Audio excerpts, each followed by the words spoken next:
ada beberapa pertanyaan soalnya. Oke, kita bahas di sana nanti. Ya. Manungsa linangkung ing praja. Oke, Wahyu Trian, wes Trian jadi incumbent nih. Jadi Incumbent. apa teman ngobrol tetap iki koyo calon iki. Aku soalnya wingi apa ya ngontak beberapa temen niku enek sing senior tak kontak jare apa gak pede ono sing konco tak kontak jarene isin segala macem Mas. Ya wis lah hubungi Trian meneh lah. Dan apa ya bahas iki mudik iki tiap tahun mudik Yan. Tiap tahun ya alhamdulillah mudik sih. Alhamdulillah mudik walaupun ya H plus lah, H plus. H Ya plus ya. sisa-sisa hari posko lah. Jadwal posko. Kalau Wahyu kayaknya tiap tahun mudik ya Yu ya. Yo, alhamdulillah sih Mas iso mudik. Yang yo kadang setelahnya, kadang sebelumnya, Oh, tergantung jadwal. Sebelum mertua hari itu H. Jawa Tengah juga ya Wahyu. Enggak, Kalimantan, Banjarmasin. Kalimantan, sorry aku nggak ngerti Heeh. soalnya. Kalimantan. Soalnya iki Yan, aku pernah Apa? pas mudik ke Oh, Kediri apa Tuban waktu itu ya. Dilalah satu gerbong beda gerbong cuman beda ke. kayak satu bordes gitu loh, ketemu sama Wahyu loh. Heeh. Hmm. Pas banget. Itu aku pas mau ini kan, mau turun kan. Heeh. Pas kebetulan nyampe Wah, stasiun Brebes ya wis sekalian turun. iya, Ya, pas ketemu, oh, ya wis. pas banget. Berarti Trian mudik selalu mobil ya, jalur darat ya. Jalur darat. Wahyu juga selalu. Oh, oh. Nah misalnya anak bandara mungkin iso naik pesawat Oh, ke Kediri bandara dulu. Tegal gitu. Heeh. Kediri Ke ada diri bandara dulu. Kiri ya. om, sampai Tegal kiri om. Nah, ini kan kita sama-sama mungkin kalau aku juga mudik kan apa jalur darat ya. Sedangkan kita tahu di Indonesia kan juga ada jalur laut gitu kan. Nah, ini sebenarnya kalau untuk periode akhir Maret yang itu bertepatan dengan periode-periode mudik itu kita dari fokus di Selat Sunda aja lah ya yang mungkin bisa jadi akan jadi selat paling sibuk lah di periode mudik itu. Itu di Selat Sunda ini periode-periode akhir Maret itu sebetulnya masuk di periode apa atau mungkin di gelombang itu juga ada musim-musimnya ini. Dari Wahyu dulu mungkin ya. Ya, mungkin nanti kalau yang Selat Sunda ya Mas ya, kurang ini juga. Cuma kalau untuk Hmm. di Jakarta, Hmm. Jakarta sendiri ya di utara Jakarta itu untuk sekarang ini kan mulai bulan Maret ya, mulai akhir. Nah itu biasanya kalau misalnya di apa namanya secara klimatologi kan sudah mulai memasuki musim peralihan. Nah, Ah, ini kenyataannya juga kemarin saya lihat di pengamatan itu selama bulan Maret ini udah ya hampir 13-14 hari itu eh, sebagiannya sudah mulai dominan angin timuran. Jadi kalau di pengamatan itu sudah 6 harian lah, ada 6 harian itu sudah dominan timuran. Tapi ya selang-seling, belum belum apa ya, belum istilahnya belum stay timuran terus gitu. Jadi masih peralihan lah timuran baratan. Ya, mungkin di sampai akhir bulan nanti sampai bulan April kemungkinan akan lebih dominan timurannya gitu Mas. Jadi kayaknya sudah memasuki apa musim peralihan lah Mas. Peralihan mau ke dari penghujan ke kemarau gitu. hmm. Kalau eh, bicara soal angin timuran, angin baratan segala Hmm, macam, ini hmm, dampaknya apa Wahyu ketika hmm, nanti ini kan disebut akhir Maret nanti mungkin angin timurannya akan lebih dominan gitu. Itu dampaknya apa nanti hmm. di gelombangnya di pesisir utara Jakarta ya berarti.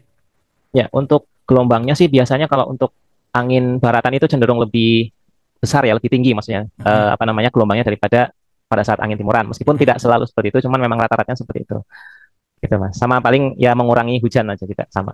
Dan kalau angin baratan anginnya ngelewatin Samudra Pasifik, Selat Kalimata, Laut Jawa masuk ke Jakarta, hujannya biasanya cenderung banyak, tapi kalau timuran biasanya sudah mulai berkurang hujannya gitu. Duh, berarti Gitu, nanti Mas. perairan utara Jakarta di akhir Maret atau apa periode-periode orang mudik itu justru malah lebih kondusif gitu gelombangnya. Bisa dibilang gitu nggak? Eh, bisa dibilang seperti itu secara umum ya Mas ya. Tapi kita nanti Mhm. kita lihat juga kan bukan cuma dari angin aja kan ada faktor-faktor Betul. yang lain gitu Mas. Gitu. Oke, Biasanya oke. memang kalau musim-musim baratan itu yang memang kadang apa namanya gelombangnya cukup tinggi gitu. Hmm, iya itu berarti musim baratan nih pas musim hujan berarti ya. Ya, gitu Oke. Mas. Kalau spesifik ke Selat Sundanya mungkin Mas Trian ya, yang daerah kekuasaannya di Selat Sunda ya. Ini gimana ya? Secara umum itu eh, di akhir Maret itu nanti kondisinya seperti apa? Atau mungkin dibandingkan tahun-tahun sebelumnya apakah ada perbedaan atau gimana, Trian? Ya, untuk Selat Sunda sendiri ya. untuk Selat Sunda sendiri kan posisinya itu terbuka ya di selatnya itu. Hmm. Jadi agak berbeda mungkin dengan utara Jakarta. Kalau Hmm. utara Jakarta cenderung kayak tadi disebutkan sama Mas Wahyu terpengaruh kepada monsunal ya, Hmm. tergantung monsunnya seperti itu. Tapi kalau di Selat Sunda ini lebih dinamis.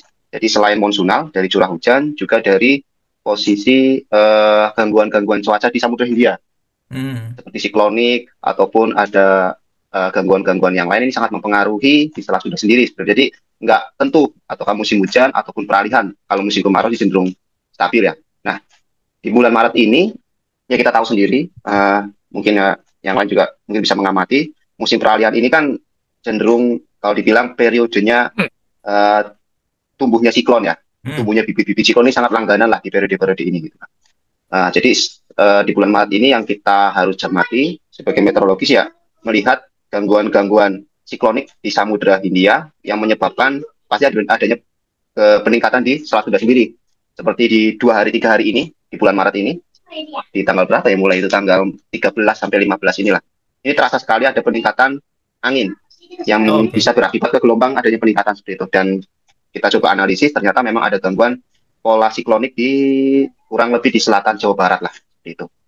Jadi Hmm. lebih dinamis di Selat Sunda lebih dinamis. Kalau memang nggak ada gangguan, mungkin ya insya Allah bulan Maret akan aman seperti itu. Karena kan curah hujan juga udah berkurang.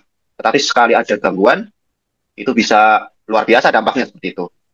Tercatat juga peningkatan itu terakhir bisa sampai 28 knot kalau nggak salah 1 hari yang lalu atau 2 hari yang lalu sudah 28 knot dan berangsur-angsur turun dan dia relatif lah kecepatan anginnya ya atas normal lah 10 dia antara range 10 sampai 20 terus lah 3 hari ini seperti itu.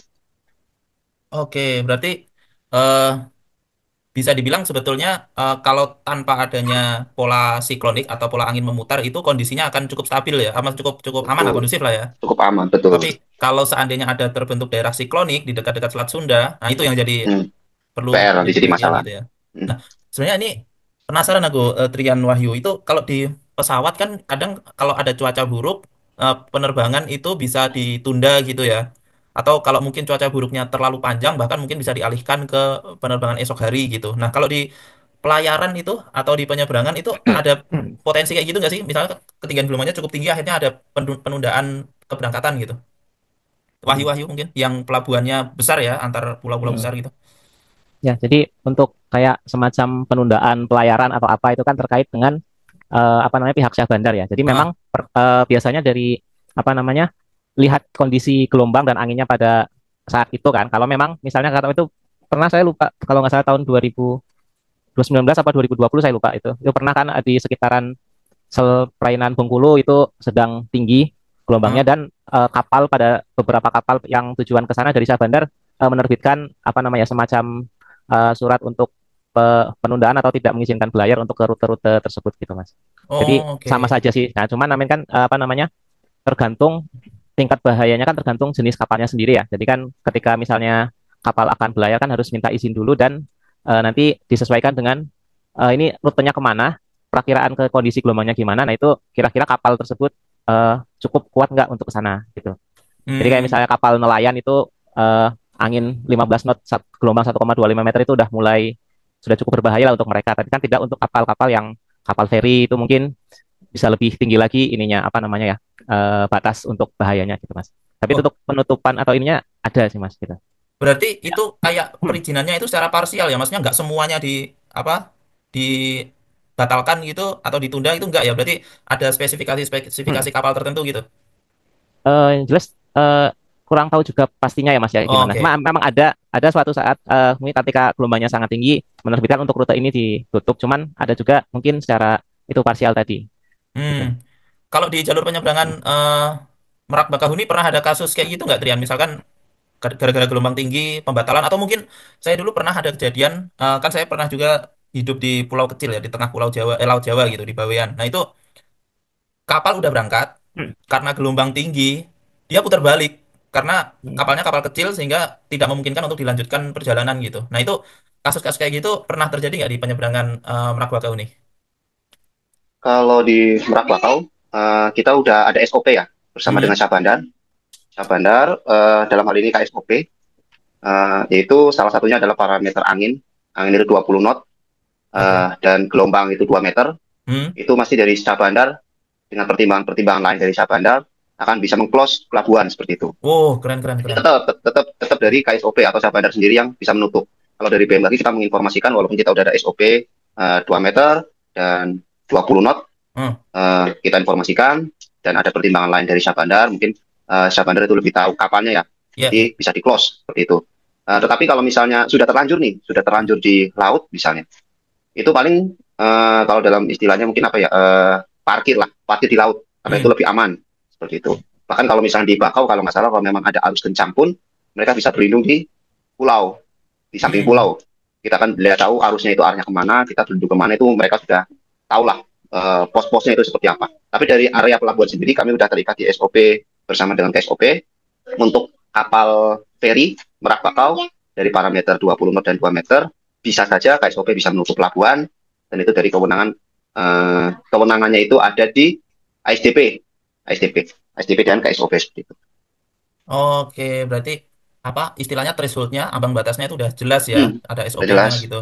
Hmm. Oke, oke, oke. Artinya gini, kalau sudah ada SOP-nya yang clear seperti itu, masyarakat itu nggak perlu khawatir gitu. Ketika kapal Hmm. berangkat itu ya itu sudah dari Syah Bandar udah ibaratnya menganalisis bahwa kondisinya itu aman, memang layak untuk perjalanan gitu kan.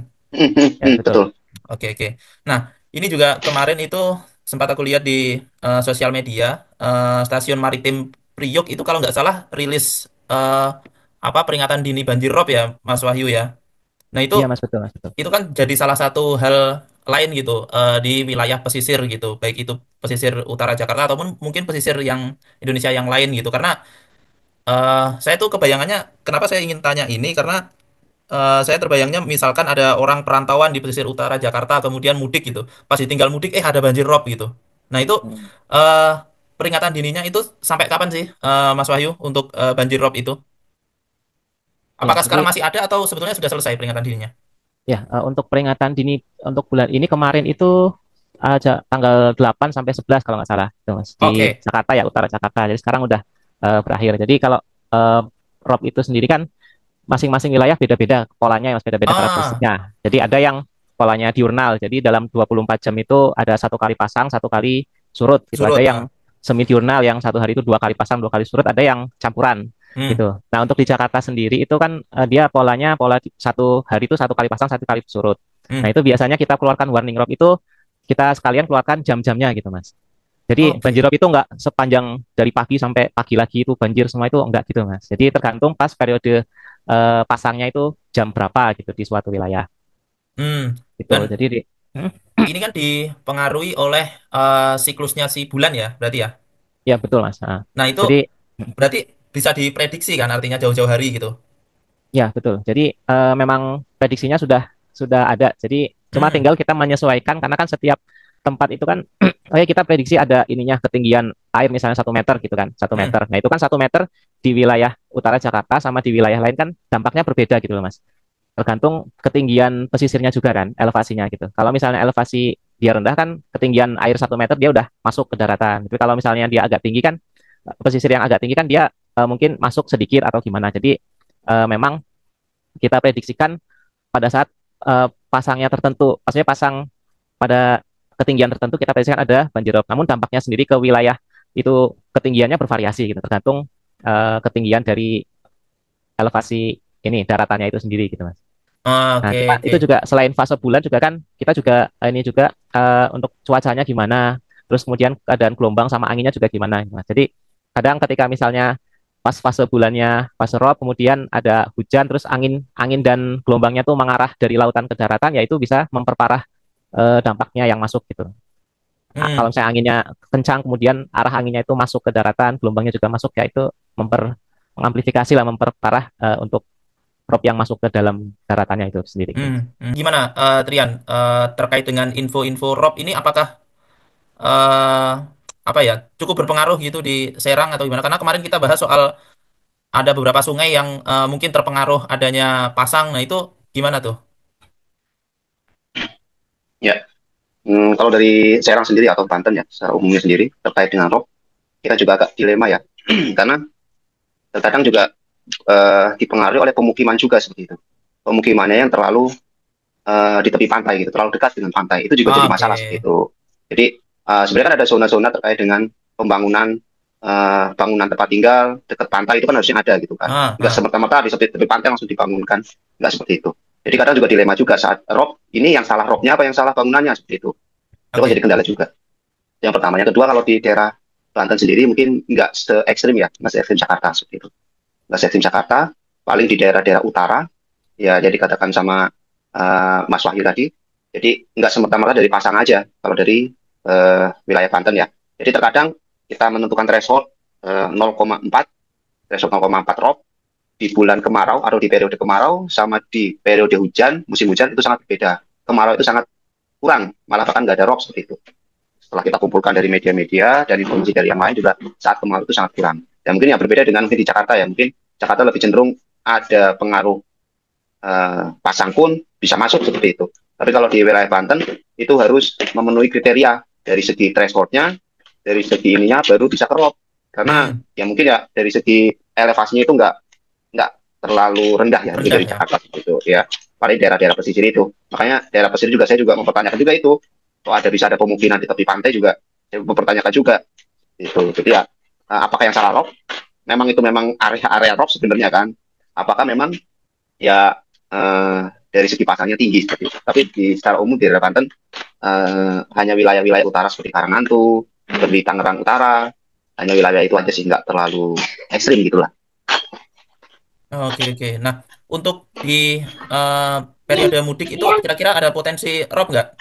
Terserah Trian atau Wahyu mungkin yang bisa kasih tanggapan. Mungkin yang spesialis Rob Oh, ya, apa Wahyu. monggo, Apa ya? monggo.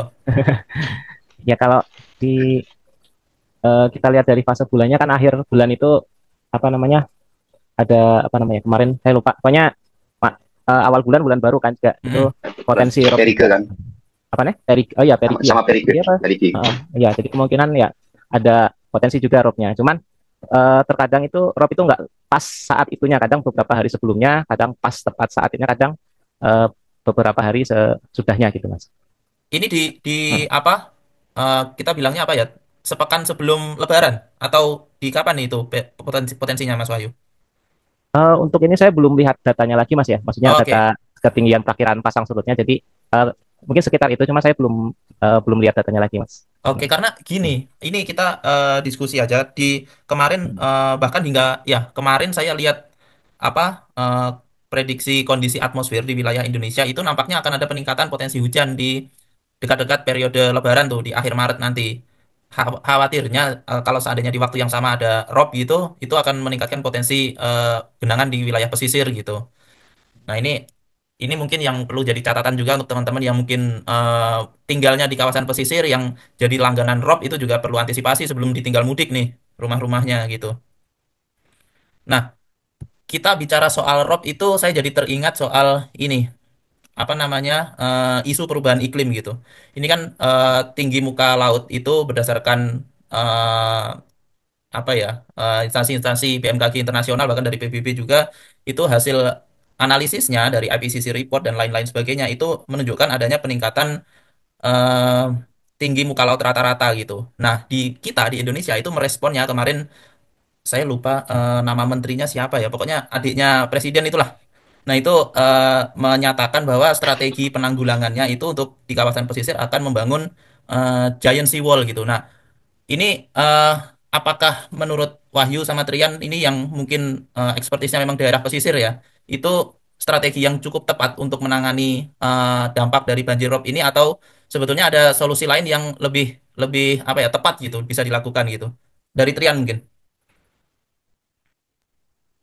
Kalau dari saya pribadi sih mungkin nggak ada banyak ini ya mas apa argumen ya karena di Hmm, wilayah Banten juga dampak robnya juga nggak nggak terlalu terlalu ya. seperti itu nggak terlalu jadi nggak bisa berkomentar terkait bagusnya pakai apa yang jelas ya di Banten sendiri ya mungkin lebih diperhatikan ya tata ruang bangunan aja sih seperti itu aja sih. Selebihnya ya ya insya Allah ya Banten dalam jangka waktu dekat ini ya nggak terlalu berdampak ke rob lah dampak yang Hmm, berlebih seperti itu oke, oke. Memperhatikan tadi ya wilayah pesisir harusnya tidak ada pemukiman yang terlalu dekat dengan bibir pantai gitu di ya. pantai betul. Betul. Padahal itu biasanya kalau dekat bibir pantai, hotel-hotel besar itu malah dekat pantai itu biasanya. Nah Yang mungkin Mas Cari Nanda tahu view sendiri sunset, apalagi. sunrise yang bagus kan? Mungkin Mas Nanda ya lebih paham ya. Yang kemarin juga waktu kejadian tsunami seperti itu kan. Nah, iya betul. Tsunami kan di tepi pantai seperti itu. Nah, itu ada Iya, bangunan-bangunan tinggi kan. Nggak tahu itu bangunan semut atau bangunan apa ya. Bangunan tinggi, penginapan-penginapan kan banyak di tepi iya, pantai. Walaupun di situ potensi tsunami besar, tinggi, tapi ya, ya entahlah. Mungkin ya pemerintah yang lebih tahu lah. iya, iya, iya. Kalau dari Wahyu sendiri gimana pandangannya soal strategi pembangunan itu, apa Giant Sea Wall itu?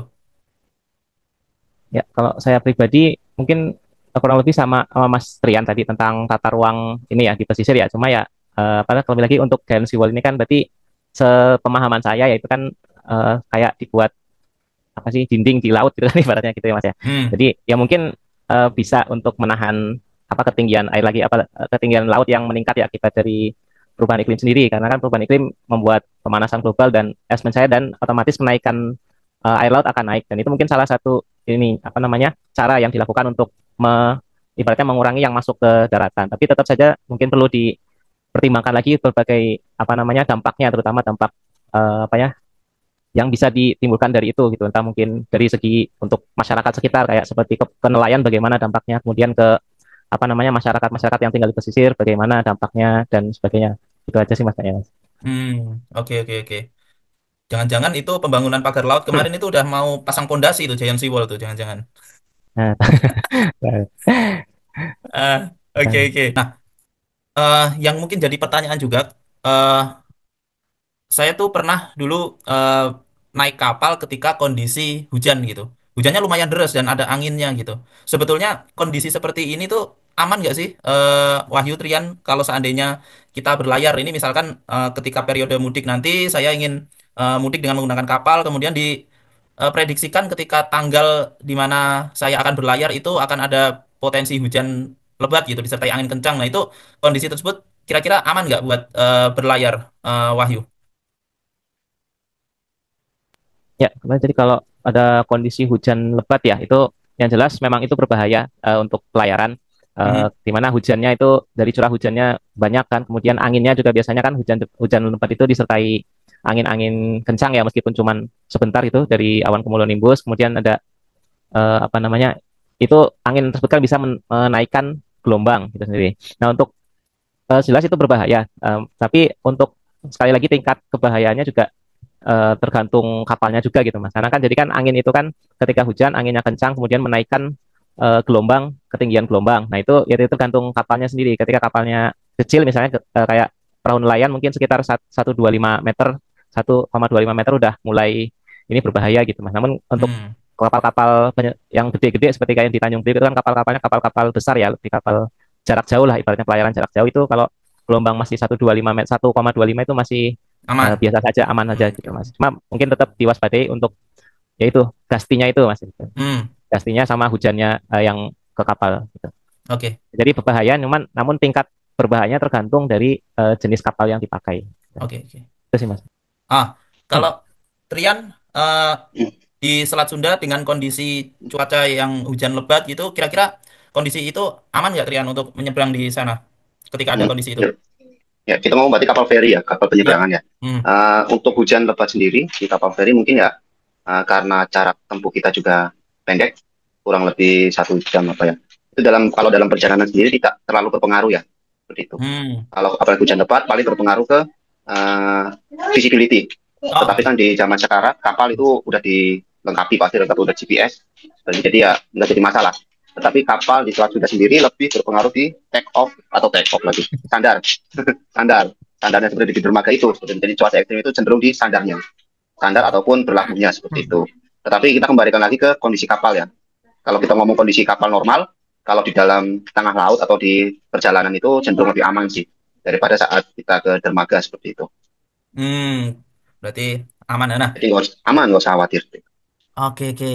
Ini jadi penasaran juga Trian soal kalau di luar kan, di Indonesia pun juga sebetulnya banyak ya orang-orang yang punya kapal-kapal pribadi gitu lah. Tapi itu kan yang terkenal di luar negeri kan orang-orang kaya ya. Nah di Indonesia sendiri kan Hmm. nelayan-nelayan punya kapal-kapal pribadi itu.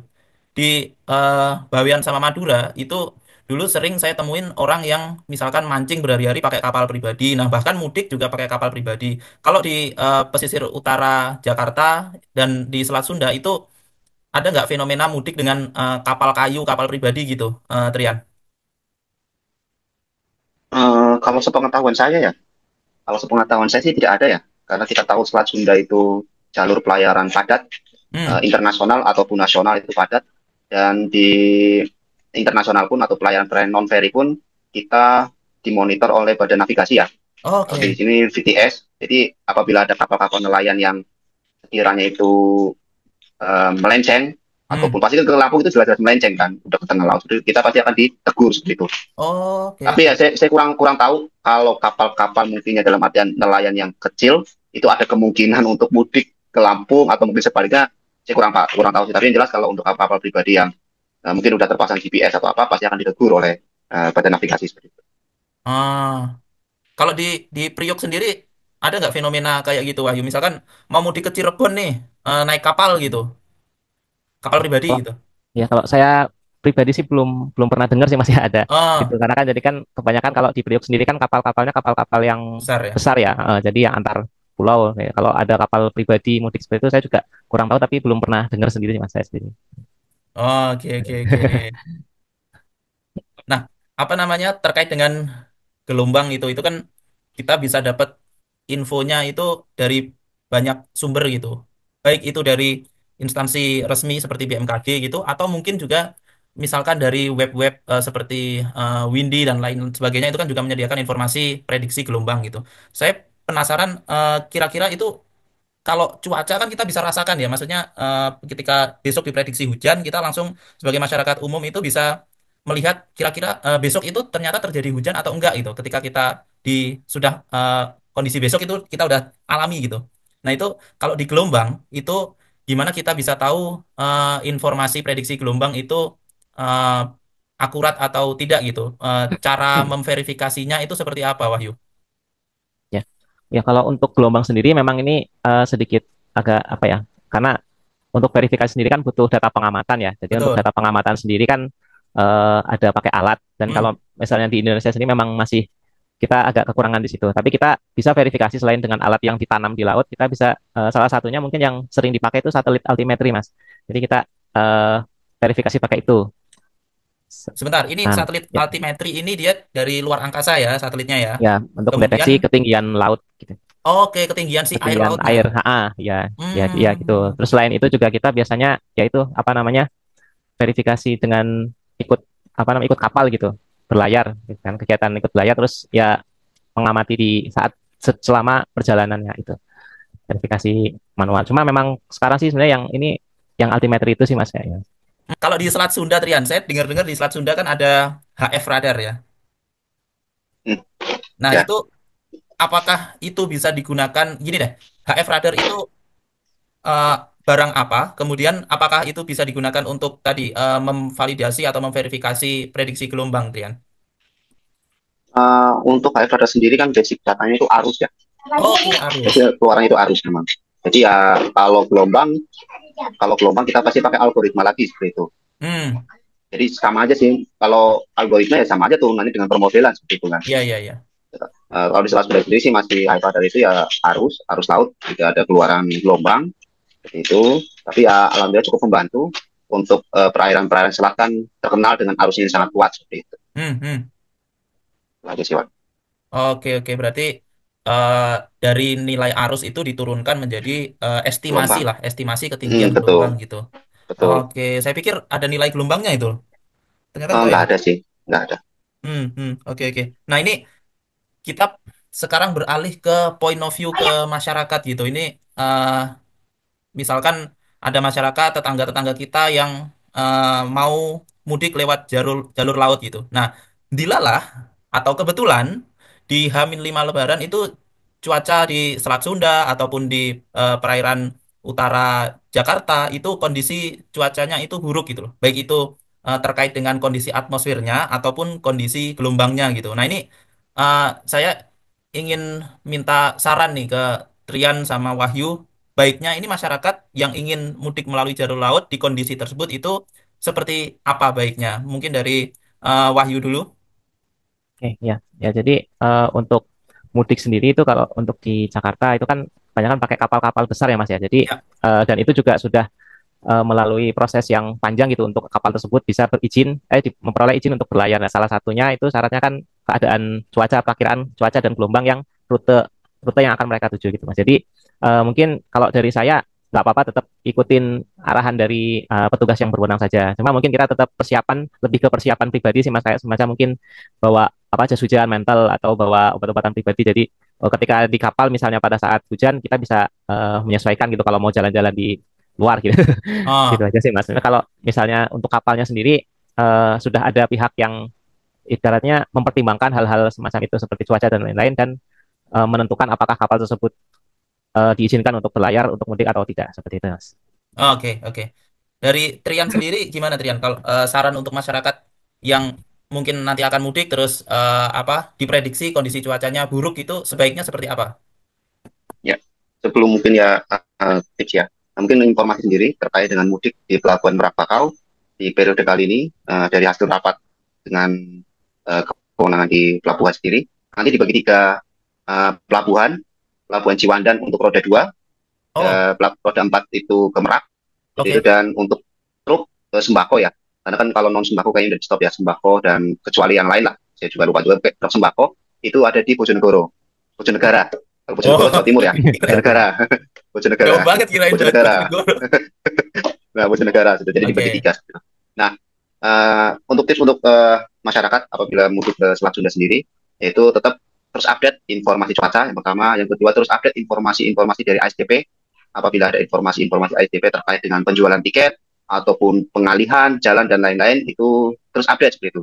Yang seperti biasanya sih penjualan tiket online ya, penjualan tiket Hmm. online, dan sepengetahuan saya di periode kali ini tidak ada tiket eksekutif ataupun ekonomi, jadi satu, Oh, jadi tidak oke. usah khawatir, itu tidak usah khawatir. Oke, terus update informasi terkait dengan pertiketan yang dikeluarkan oleh ASDP, dan secara secara apa ya, secara klimatologis ya. Kalau secara rutinitas, memang biasanya pemudik ini lebih cenderung lebih senang sampai Meraknya itu biasanya perjalanan dari Jakarta habis terawih, Hmm. seperti itu. Lebih nyaman kan, lebih adem dan lain-lain.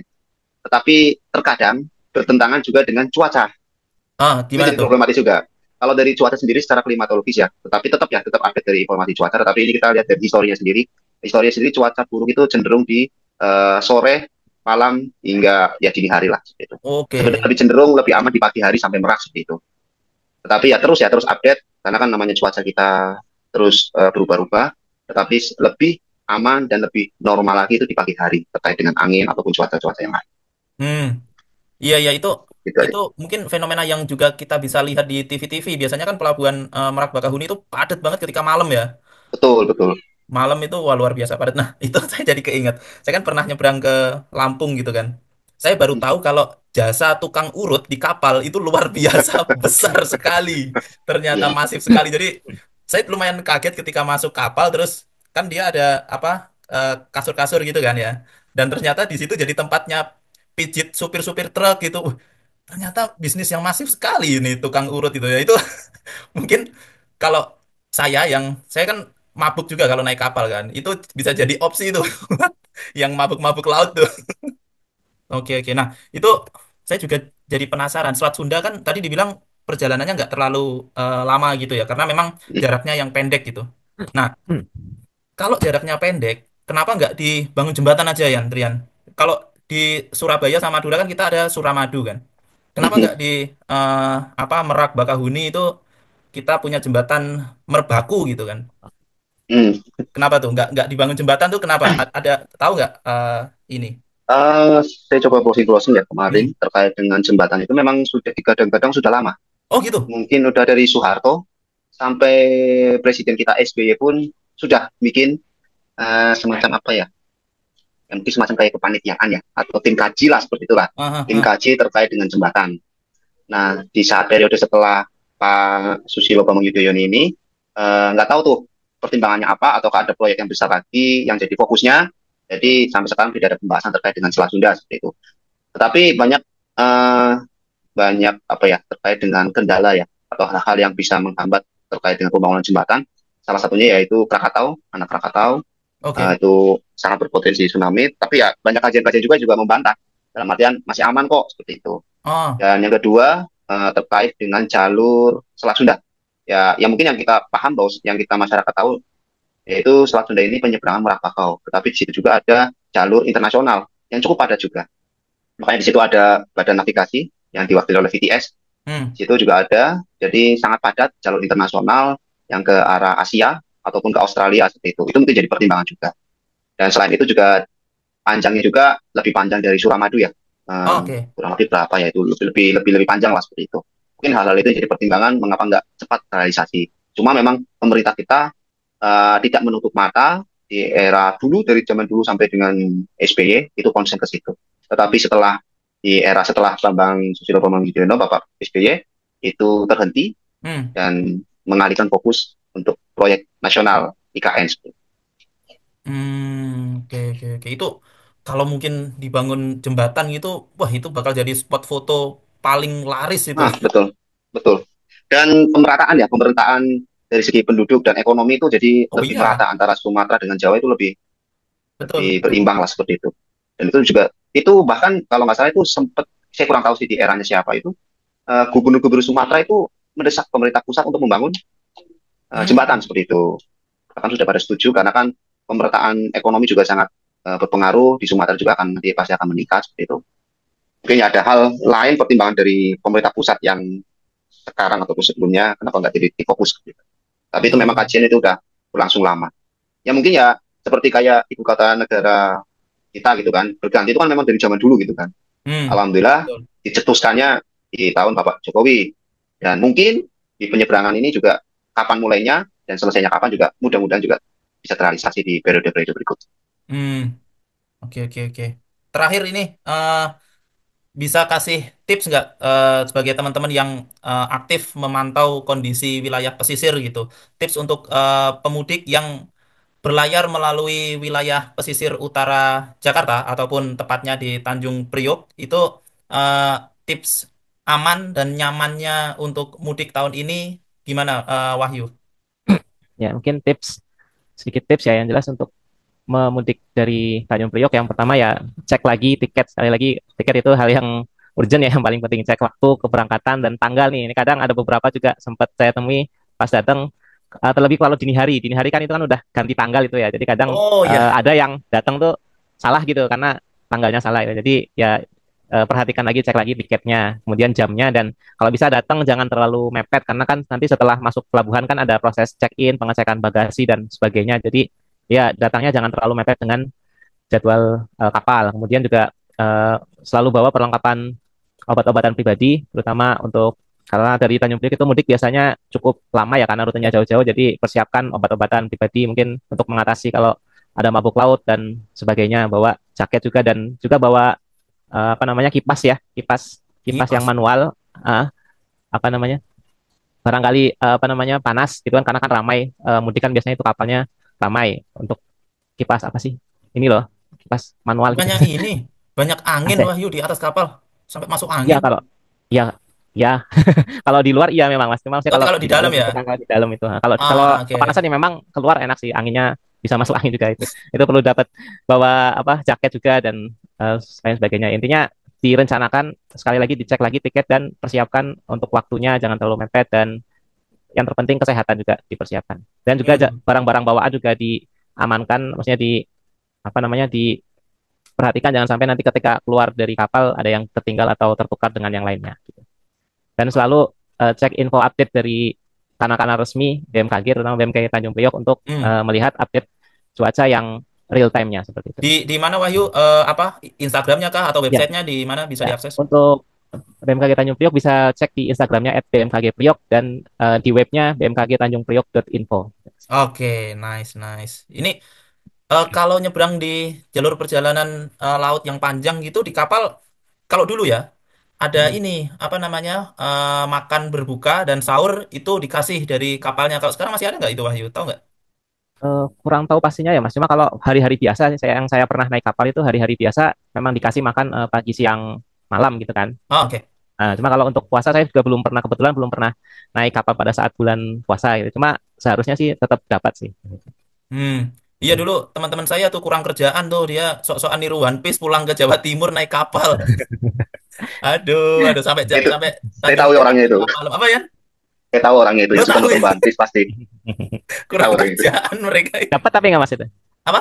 Dapat itu sahur sama bukaan. Dapat. Makanya saya Dapat. tahu itu dari ceritanya mereka.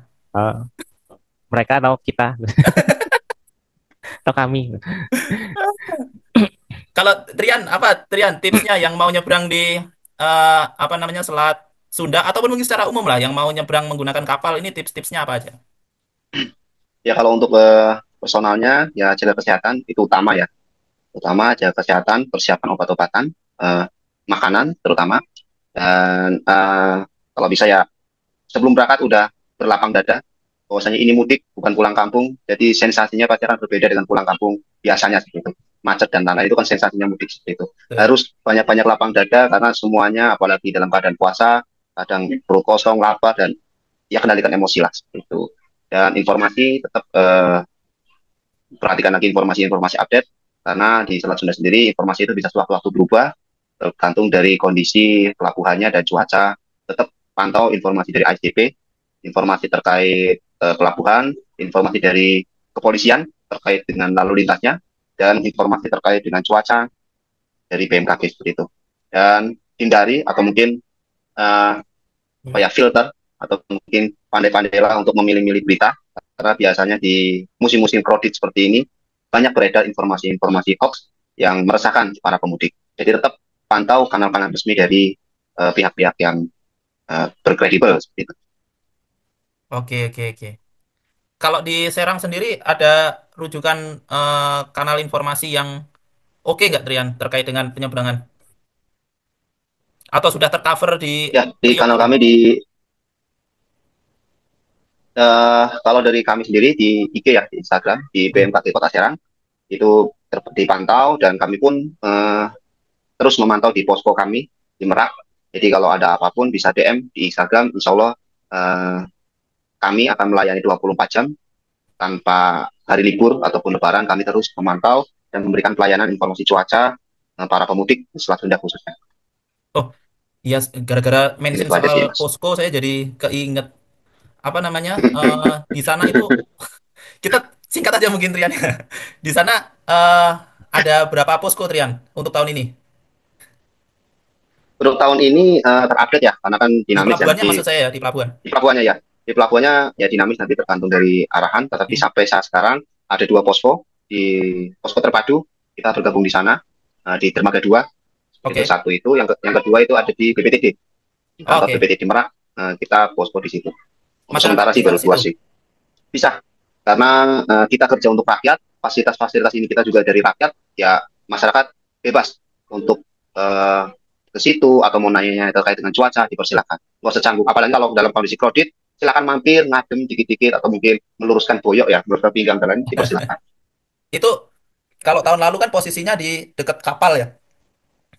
Kalau tahun ini apakah sama Trian? Di dermaga Oh 2 beda itu? di dermaga 2 kita hanya Oh, terpadu bareng dengan yang lain kepolisian biasanya sama Basarnas seperti oh itu. berarti di situ nanti kelihatan lah ya masyarakat itu apa ketika ada tenda-tenda biasanya ya. Tenda betul betul Nah, betul. ada tenda-tenda itu masyarakat bisa mampir, bisa tanya-tanya sepuasnya soal info cuaca Selat Sunda gimana dan tidak hanya kondisi ketika berlayar, tapi mungkin bisa prospek beberapa hari ke depan itu seperti apa, jadi bisa Betul tanya-tanya langsung. betul. Oke, matur nuwun Trian Wahyu, semoga ini Di informasinya Oke, bisa sami-sami bermanfaat buat teman-teman yang mau mudik ataupun yang nggak mudik, bisa bermanfaat juga, bisa menambah Mas Nanda wawasan. mudik Gimana? Mas Nanda mudik nggak Waduh, duh, duh, duh, pertanyaan macam apa ini? tahun mudiknya jalur sekali apa lah Mas Mas. Nanda Tahun ini nggak dulu. darat laut udara Kami Batin, mau jalan kaki gitu, kayak yang viral-viral batinnya yang jalan mudik kaki itu. batinnya. oh, ya Tahun ntar ini saya nggak temenin dulu, Mas Nanda semoga tahun depan bisa mudik. oh iya Oke, nah sekarang di mana Mas Nanda ya di sini-sini aja lah Pak. oh, masih seasonnya masih jawabannya sama aduh Lagi susah. ini musim apa Di nih sini Mas sekarang Mas Batem. di sana Mas? Loh, tangga saya berarti. Oke lah, matur nuwun ya. Oke Ya, Oke, Mas sami-sami Wahyu. kami terima mohon kasih maaf Mas kalau Nanda. ada kekurangan. Terima kasih Mas Anda. Oke.